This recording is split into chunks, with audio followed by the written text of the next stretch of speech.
Seigneur soit avec vous.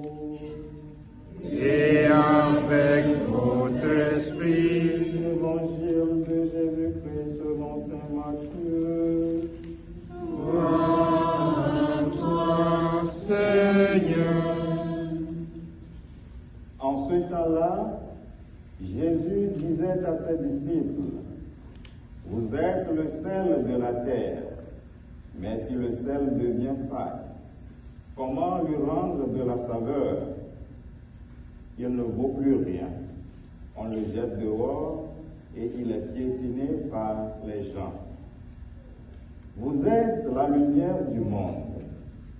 Une ville située sur une montagne ne peut être cachée, et l'on n'allume pas une lampe pour la mettre sous le boisseau. On le met sur le lampadaire, et elle brille pour tous ceux qui sont dans la maison. De même que votre lumière brille devant les hommes. Alors, voyant ce que vous faites de bien, ils rendront gloire à votre Père qui est aux cieux.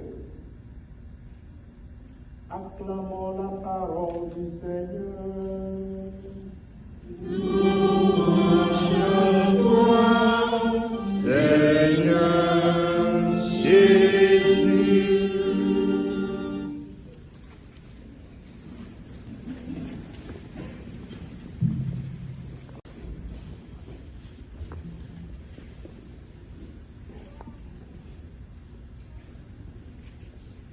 Vous êtes le sel de la terre, vous êtes la lumière du monde. Bien-aimés dans le Christ, tel est l'enseignement que Jésus nous donne aujourd'hui. Cette parole de Jésus n'est pas un souhait. Cette parole de Jésus, ce n'est pas un appel à devenir lumière ou sel. Cette parole de Jésus est une déclaration. Une déclaration dans le sens où toute personne qui croit en Jésus est celle de la terre. Toute personne qui croit en Jésus est lumière du monde. Jésus, en terminant son enseignement, a dit que votre lumière brille devant les hommes. Alors, voyant ce que vous faites de bien, ils rendront gloire à votre Père qui est aux cieux. Amen. Amen. En voyant le bien que vous êtes en train de faire, ils rendront gloire à votre Père qui est aux cieux. Ça fait partie de notre être comme chrétien, de rayonner la lumière de Dieu que nous avons reçue. Ça fait partie de notre vie comme chrétien de pouvoir donner le goût comme sel. Nous voyons que c'est très crucial. Vous vous souvenez de Saint François d'Assise, quand il disait à ses compagnons, allez proclamer la bonne nouvelle. Si c'est nécessaire, utilisez des mots. Et j'aime souvent dire que notre vie de chrétien doit être chaque fois visible. Que les gens, en nous voyant, puissent dire, regardez ce monsieur, il y a Jésus en lui. Regardez cette dame, il y a Jésus en elle. Que notre vie soit témoignage. Rester cette lumière du monde ou rester ce sel de la terre n'a pas toujours été évident dans notre vie à cause de nos faiblesses.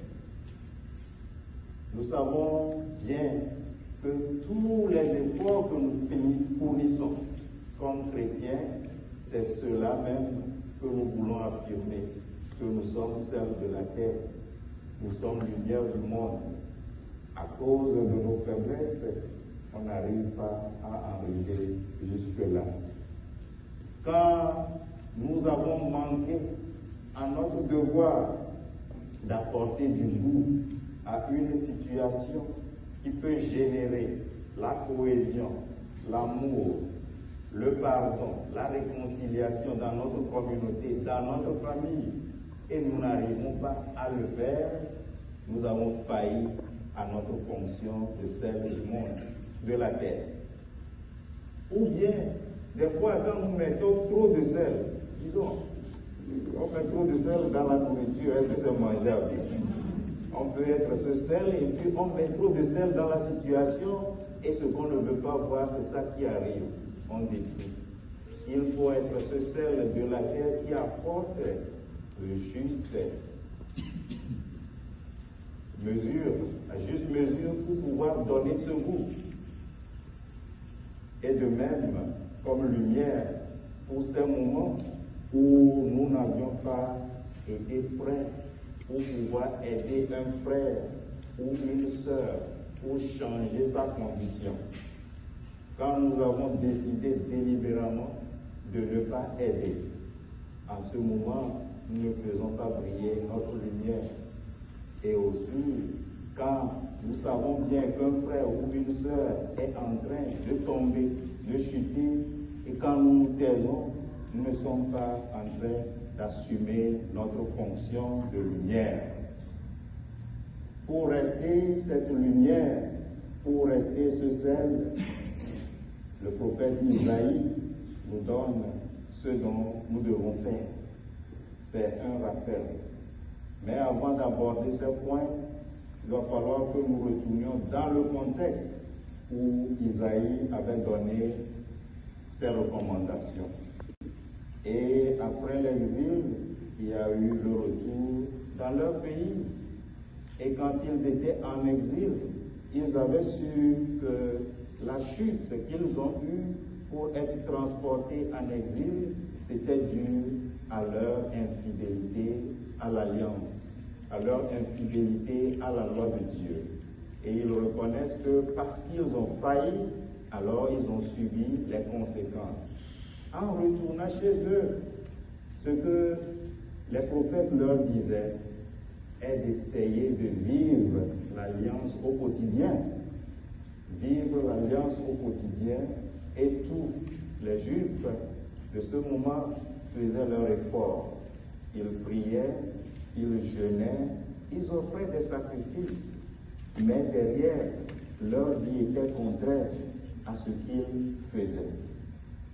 Bien qu'ils soient en train de prier, leur cœur était rempli de méchanceté, leur cœur était rempli d'avarice, leur cœur était rempli de fausses accusations, où on accuse une personne, on sait bien qu'on est en train de mentir, on trouve des gens pour pouvoir répéter le même mensonge, et le fait que ça se répète, ça devient comme si c'est une vérité, détruire l'autre.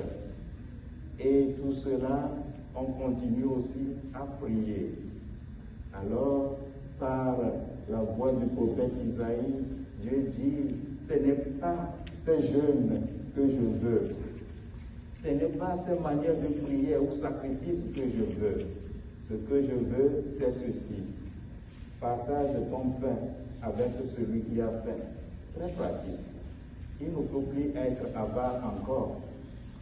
Accueille chez toi le pauvre sans abri. Ouvre à celui qui cherche. Ouvre celui que tu verras sans vêtements. Ne te dérobe pas à ton semblable. Abandonne des fausses accusations. Très pratique. La situation des Juifs n'est que la même chose que nous aussi nous vivons. Les gens qui prient très bien, qui partent à l'église très bien. Chez moi, nous avons une expression qui dit même, tu pries plus que la bougie. Oui. Et les gens qui partent, ils font, mais leur vie, en réalité, ne reflète pas cette lumière qu'ils sont, ou bien qu'ils sont en train de montrer à l'église, à la maison, ou bien dans leur lieu de travail, ou bien dans la réalité même de leur vie. Ils sont pleins de ces méchancetés, ces orgueils, où on ne cherche que pour soi, où on pense seulement à soi. On ne veut pas la réussite de l'autre. Même dans sa propre famille, on ne veut pas que la femme aussi puisse avancer.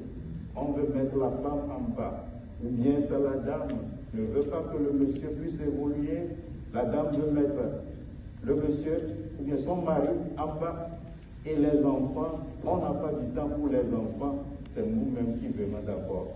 Ce que nous oublions en ce que nous faisons comme famille, quand nous commençons notre vie comme famille, c'est notre bien comme hommes et femmes, mari et femme, et puis le bien de nos enfants, tous unis.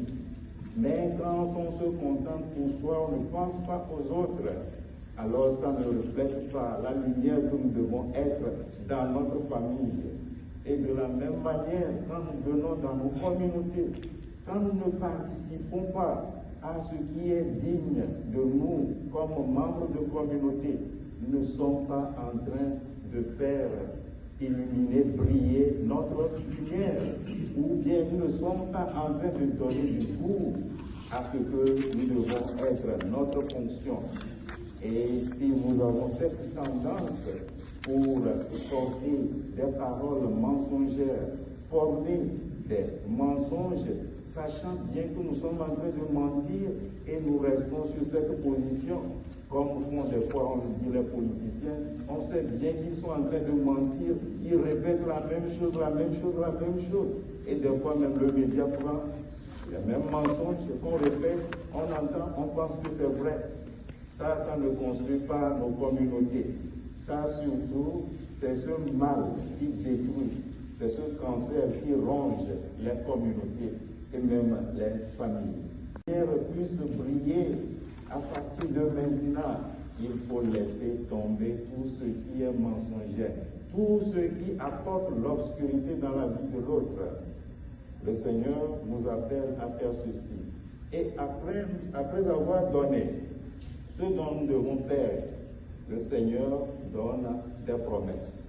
Il dit, quand tu pries, il dira, me voici. Quand tu appelles, il te répondra. Des fois, ça nous arrive où nous disons, nous avons beaucoup prié et nous n'avons pas reçu ce que nous cherchons. Qu'est-ce que Saint Jacques nous dit? Il dit, parce que vous priez mal. Comment est-ce que nous prions mal? Nous prions mal parce que nous avons de ces rochers, de ces cailloux qui se trouvent sur notre voie et nous n'acceptons pas à les enlever. Ces cailloux, ce sont ces attitudes qui ne reflètent pas notre fonction de lumière et de sel. En partant aujourd'hui à la maison, que chacun de nous se mette dans son cœur, que chaque fois ou bien chaque jour, je vais me poser cette question. Quel goût je vais apporter à la journée aujourd'hui, dans ma famille, dans mon lieu de travail, ou bien où je passerai? Quelle est la lumière que je vais faire briller aujourd'hui? Que vraiment notre lumière soit lumière et notre sel soit le sel. Si tu dénoues les liens de servitude, si tu libères ton frère en servitude,